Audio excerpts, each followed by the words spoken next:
breaking news. Why? Because Derek Carr, he is the passing leader for the Raiders. He is a 9-year vet. You do not see guys like this come into free agency, but he's available. So now I got to give you all the list, the best spots for Derek Carr as we just got this breaking news. To me, number 5, best landing spot for Derek Carr. It's got to be the Tennessee Titans.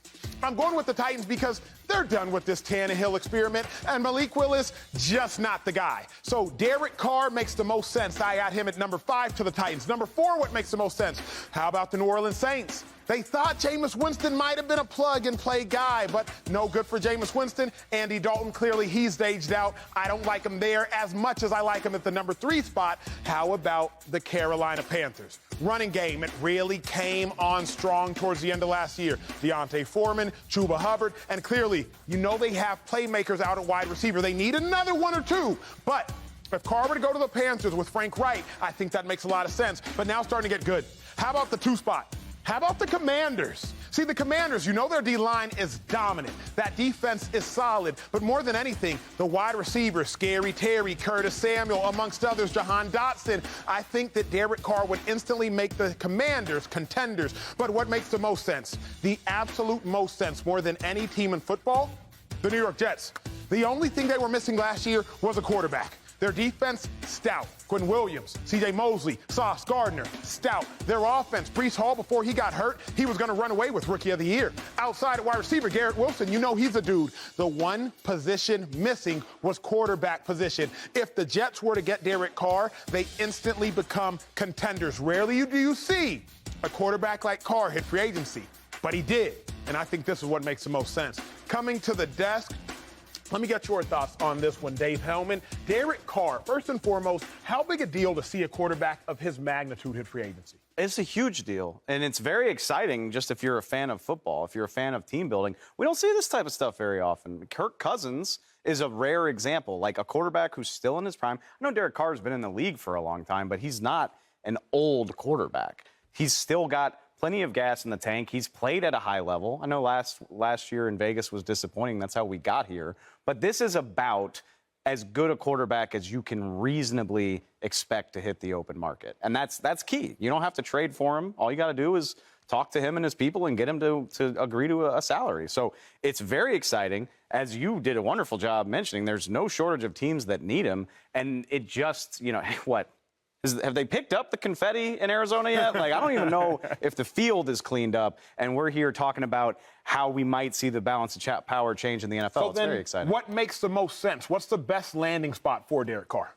I'm glad my team made your list. I don't disagree with anything you said. I think all those teams are fits. For me, I love the idea of Derek Carr in Carolina, personally, because of what you mentioned, because of what's in place. Frank Reich is putting a really exciting coaching staff in place. Like, the Panthers have now gotten Jim Caldwell on board. Deuce Staley. Where's Shady? We got a chance to talk about Deuce Staley. He's joining to help coach the offense, help coach the running backs. You mentioned there's a surprising, or maybe I shouldn't say surprising, but we think of the Panthers as a wayward franchise. They're in the quarterback wilderness. They weren't very good last year.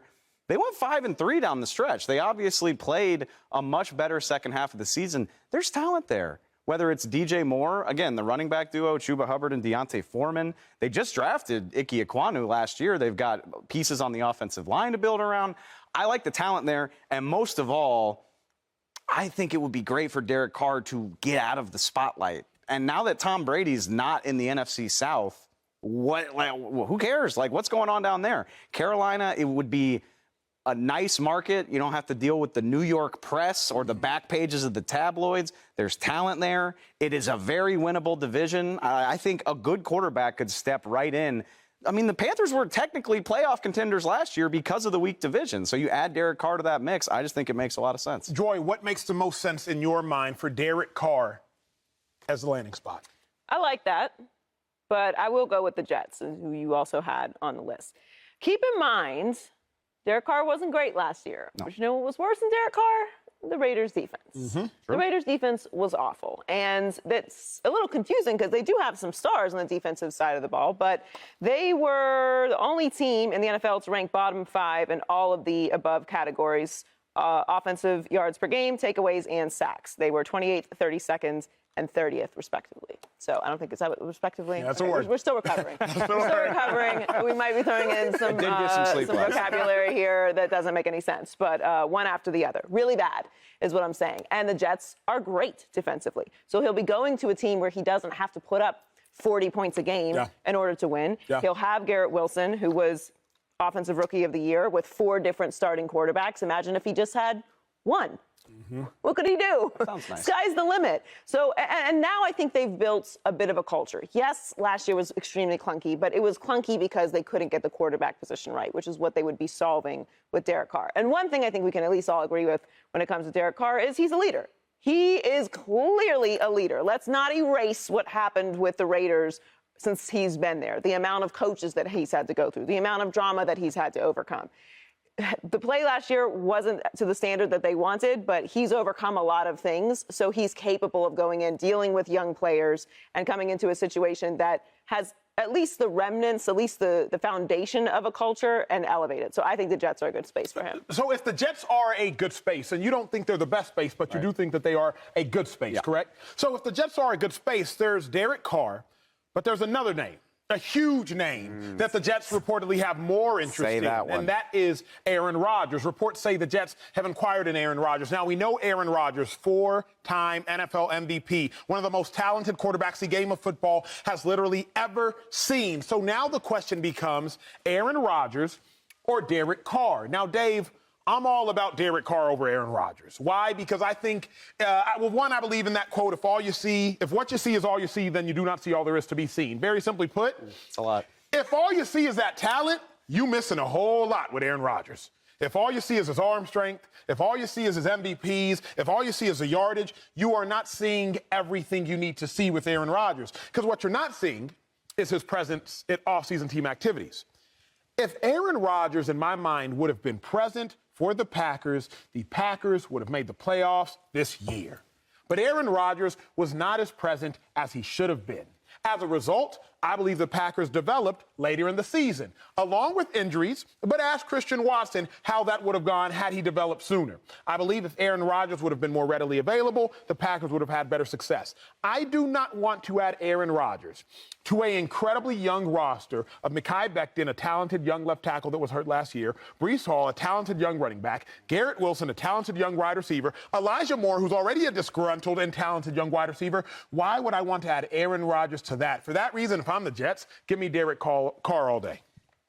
Yeah, why? You just said you're looking past MVPs? You're looking past regular trips to the playoffs? Why?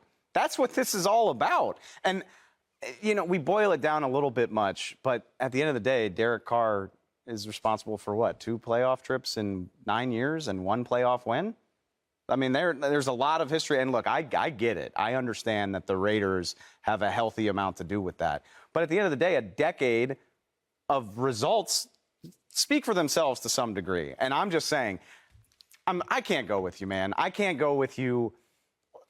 Off-season participation, like, sure, it would be nice. Matters. Of course it matters. But and again, I'm just going to simplify it. But I just can't help but think of the first possession of Green Bay's season when Christian Watson dropped a perfectly thrown ball. Like, is that Aaron Rodgers' fault? I don't. Is it? I don't necessarily agree. Here is my thought. Didn't Dak Prescott buy a house in Frisco somewhere else? He's got his own field. They call it the Dak Yard. And what was the point of the Dak Yard?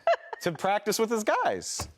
Yeah, so I get it. If Dak Prescott quite literally has a Dak Yard specifically to practice with his wide receivers, and oh, by the way, CeeDee Lamb became a first-team All-Pro this year. I won't make it in part because of an exclusivity because of the Dak Yard, but I would assume it has something to do with it. That's why I think there's more to it than just Aaron Rodgers' talent. Don't you think, and I mean, we're projecting here, but if Aaron Rodgers was to wind up in New York, a new team, a new city, a new group of guys, one of whom who just won Offensive Rookie of the Year, though, we're just ruling out the possibility that maybe there's a little more buy-in as opposed to everything we know about the way things ended in Green Bay, the way the front office drafted a quarterback, didn't necessarily consult him about everything. And I can't say for sure that would happen. But again, I look at back-to-back MVPs. I look at not just being a regular team in the postseason, but a regular number 1 overall seed. I think you take the headache. And I get it. Yeah, you absolutely do because the results are proven.